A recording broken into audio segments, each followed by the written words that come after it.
राधे कृष्णा।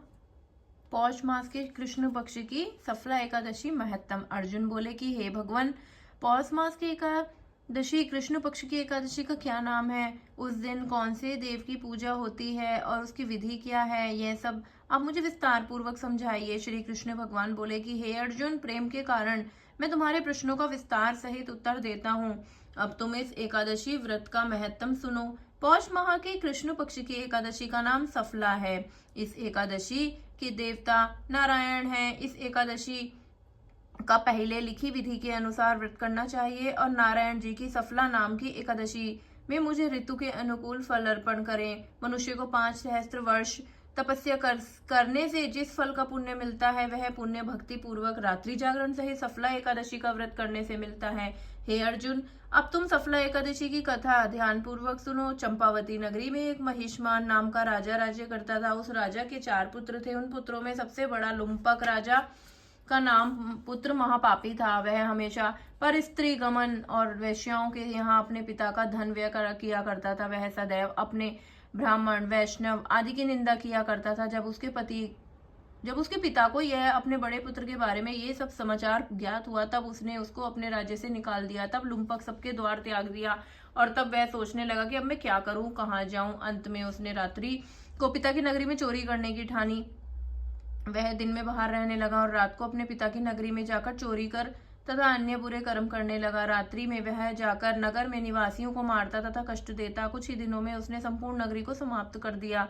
प्रातः उसे पहरेदार पकड़ने पर भी राजा के भय से छोड़ देते थे। जिस वन में वह रहता था, वह भगवान को बहुत प्रिय था। उस वन में एक बहुत पुराना पीपल का वृक्ष भी था तथा उस वन को सब लोग देवताओं का क्रीड़ा स्थल मानते थे। इस जंगल में पीपल के वृक्ष के नीचे महापापी लुम्पक रहता था। कुछ दिनों के बाद पौष माह के कृष्ण पक्ष की दशमी के दिन वह वस्त्रहीन होने के कारण शीत के मारे मूर्छित हो गया। शीत के कारण वह रात्रि को न सो सका और उसके हाथ पैर जकड़ गए।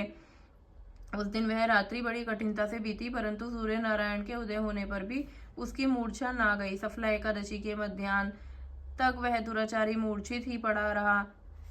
जब सूर्य की गर्मी से उसे कुछ गर्मी मिली, तब उसे होश आया और अपने स्थान से उठकर गिरते पड़ते वह वन में भोजन की खोज में चल पड़ा। उस दिन वह जीवों को मारने में असमर्थ था, इसीलिए जमीन पर गिरे हुए फलों को लेकर पीपल के वृक्ष के नीचे आया। तब तक सूर्य भगवान अस्ताचल को प्रस्थान कर गए। उसने उन फलों को पीपल की जड़ के पास रख दिया और कहने लगा कि हे भगवान, इन फलों से आप ही तृप्त होंगे। ऐसा कहकर वह रोने लगा और रात्रि को उसे नींद न आई। उस महापापी के इस व्रत तथा रात्रि जागरण से भगवान अत्यंत प्रसन्न हुए और उसके समस्त पाप नष्ट हो गए। प्रातःकाल होते ही एक दिव्य तथा रथ अनेकों सुंदर वस्तु से सजा हुआ आया और उसके सामने आकर खड़ा हो गया। इसी समय आकाशवाणी हुई कि हे राजपुत्र, भगवान नारायण के प्रभाव से तेरे समस्त पाप नष्ट हो गए हैं। अब तू अपने पिता के पास जाकर राज्य प्राप्त कर। लुम्पक ने जब ऐसी आकाशवाणी सुनी तो वह अत्यंत प्रसन्न हुआ और बोला कि हे भगवान, आपकी जय हो। ऐसा कहता हुआ सुंदर वस्त्रों को धारण करने लगा और अपने पिता के पास गया। उसने संपूर्ण कथा यह कह सुनाई और पिता ने उसको अपने राज्य सौंपकर वन का रास्ता लिया। अब लुम्पक शास्त्रानुसार राज्य करने लगा। उसकी स्त्री, पुत्र आदि भी नारायण के परम भक्त बन गए। वृद्धावस्था आने पर वह अपने पुत्र को गद्दी देकर भगवान का भजन करने के लिए वन में चला गया और अंत में परम पद को प्राप्त हुआ। राधे कृष्णा।